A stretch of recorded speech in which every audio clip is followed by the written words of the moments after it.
एक मीठी मुस्कान है बेटी, ये सच है कि मेहमान है बेटी। उस घर की पहचान बनने चली जिस घर से अनजान है बेटी। खिलती हुई कली है बेटियां, माँ बाप का दर्द समझती है बेटियां। घर को रोशन करती है बेटियां। लड़के आज है तो आने वाला कल है बेटियां, आने वाला कल है बेटियां। ઉપેરા ગામના ફુલેશ્વરી માતાના આ પાવન ધામમાં બેટી વધાઓના શુભ પ્રસંગે અહીં મંચ ઉપર ઉપસ્થિત મહેમાનો, વડીલો તથા મારા વહાલા ભાઈ બહેનોને આ આપના જ બારગામ સમાજની દીકરી નવધા પટેલના સચ્ચત પ્રણામ। પહેલી દીકરીના જન્મને સૌ કોઈ વધાવે ને બીજી દીકરીના આગમનને સમજ કેમ ન કરે? પિતા અને પરિવારનું ધ્યાન રાખવા અને માની મમતા પામવા આવી તો સમાજ આવી દીકરીને કેમ નકારે? નથી કઈ લેવા આવી કે નથી કઈ લઈને જવાની, આવી છે માત્ર 20-25 વર્ષ માટે તો સમાજ આવી અદ્ભુત નારી શક્તિને કેમ નકારે? ઘણા પરિવારો તો બીજી દીકરીના આગમનને ખૂબ વધાવે તો સમાજ આવી ફૂલ જેવી દીકરીને કેમ નકારે? ઘણી બધી પીડા સહન કરી માએ દીકરીને જન્મ આપ્યો હોય અને બિચારીને બીજી પણ દીકરી આવી એમ કહી સમાજ એના માતૃત્વને કેમ નકારે? સૃષ્ટિના સર્જનહારે આ સંબંધોમાં ખોબો ભરીને પ્રેમ ઢોળી નાખ્યો છે। ગયા 7 ભાવમાં જેણે પુણ્ય કર્યા હોય ને એને જ આ ભાવમાં દીકરી મળે છે, એને જ આ ભાવમાં દીકરી મળે છે। પરિવારની અંદર જ્યારે પહેલી દીકરીનો જન્મ થાય ત્યારે આપણે તેને ખૂબ જ વધાવીએ છીએ, પરંતુ બીજી દીકરી જન્મે ત્યારે પહેલી દીકરીનો જન્મ થયો હોય તેવી ખુશી પરિવારમાં કેમ નથી રહેતી? દીકરી પોતાના ભાગ્યનું લઈને જ આવે છે। આજ સુધી મેં ક્યાંય એવું નથી સાંભળ્યું કે દીકરીના કારણે તેના બાપના માથે 25 કે 50 લાખનું દેવું થઈ ગયું હોય। ભગવાન જ્યારે દીકરાને આ ધરતી પર મોકલે છે ને ત્યારે ટંકોરો મારીને કહે છે કે જોજે હો, હું તને આ ધરતી પર મોકલું છું, તારે જ તારા મા બાપની સેવા કરવાની છે। પરંતુ જ્યારે દીકરીને આ ધરતી પર મોકલે છે ને ત્યારે ભીની આંખે ભગવાન કહે છે કે ચિંતા ના કરતી હો, તારા મા બાપનું ધ્યાન હું રાખીશ। દીકરી પોતાના ભાગ્યનું લઈને જ આવે છે, પહેલી હોય કે પછી બીજી હોય, પણ ભગવાનની કૃપાથી આપણા આંગણે લક્ષ્મી સ્વરૂપે જ આવે છે। मैंने पायल है छनकाई, अब तो आजा तू हर जाए, आगे कोने गाયું હતું? ફાલ્ગુની પાઠક હે ને? ફાલ્ગુની પાઠક તેના પપ્પાના ઘરે ચોથું સંતાન હતી। ચોથું સંતાન એટલે ચોથી દીકરી। તે થોડી મોટી થઈ તે તેના પપ્પાને કહે કે પપ્પા, અલા મૂંઝાય શા માટે રહો છો? કઈ ચિંતા છે? ત્યારે તેના પિતાએ કહ્યું કે ના બેટા, પણ મને થોડું એમ હતું કે તું દીકરો થઈને આવ્યો હોત ને તો સારું હોત, તો આ ત્રણે દીકરીઓ ધમકાઈ જાત। ત્યારે આ નાનકડી દીકરી બોલી, પપ્પા આમાં કઈ ડરવાનું ના હોય કે આમાં કઈ ચહેરો ઉતરી જાય એવું પણ ના હોય। ચિંતા શું કરો છો? દીકરો નથી એટલે આજથી હું તમારી દીકરી નહીં પણ દીકરો થઈને રહીશ। ત્યારથી ખરેખર ફાલ્ગુની પાઠક દીકરાના જેમ જીવી તેમને 2017માં દાદા સાહેબ ફાલ્કે એવોર્ડ મળ્યો હતો। હાલ તેમની ઉંમર 54 વર્ષ છે।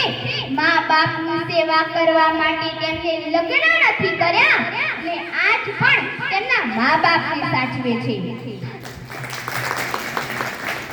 જરૂરી નથી કે દીકરો જ મા બાપને સાચવે, દીકરી પણ મા બાપને સાચવે। જેમ આકાશની શોભા તારાથી હોય છે, નદીની શોભા કિનારાથી હોય છે, ફૂલની શોભા સુગંધથી હોય છે, તેમ ઘરની શોભા એક દીકરીથી હોય છે। દરેક દીકરીના નસીબમાં બાપ હોય છે, પણ દરેક બાપના નસીબમાં દીકરી નથી હોતી।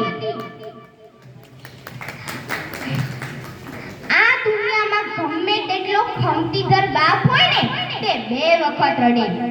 એક જ્યારે પોતાનો દીકરો વૃદ્ધાવસ્થાએ ઘરમાંથી કાઢી મૂકે, દીકરો ઘર છોડે ને ત્યારે. બીજું પોતાની વહાલી દીકરી ઘર છોડે ને ત્યારે.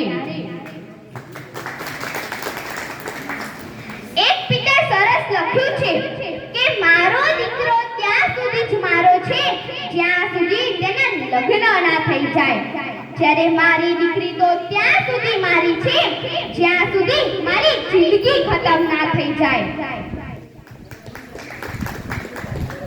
આ દુનિયાના દરેક દીકરીના બાપે ભગવાનને એક જ પ્રાર્થના કરવી જોઈએ કે પ્રભુ તું આ સંસારના દરેક પુરુષને સમજુ અને શાણા બનાવજે. કેમ? કારણ કે આમાંથી કોક મારી દીકરીનો પતિ બનવાનો છે, અને આ સંસારની દરેક સ્ત્રીઓને તું પ્રેમાળ બનાવજે, કારણ કે આમાંથી કોક મારી દીકરીની સાસુ કે નણંદ બનવાની છે. બાપના પ્રેમને તોલે ને તો ભગવાનનો પ્રેમ પણ ઝાંખો પડે છે. કદાચ એટલે જ દીકરી ભગવાન વિરુદ્ધ સાંભળી લેશે પણ તેના બાપ વિરુદ્ધ સાંભળી શકશે નહીં. સ્ત્રી પોતાના પતિ અને પિતા નામના બે કિનારા વચ્ચેથી વહેતી નદી જેવી હોય છે. તે પોતાના પતિને કહી શકતી નથી કે તમે મારા પિયરમાં આવીને રહો, અને પોતાના પિતાને કહી શકતી નથી કે તમે મારા સાસરામાં આવીને રહો. મા બાપનું ઘર દીકરીનું પિયર કહેવાય અને પતિનું ઘર દીકરીનું સાસરું કહેવાય. દીકરી આખી ઉંમર શોધે કે આમાંથી મારું ખુદનું ઘર કયું કહેવાય, આમાંથી મારું ખુદનું ઘર કયું કહેવાય.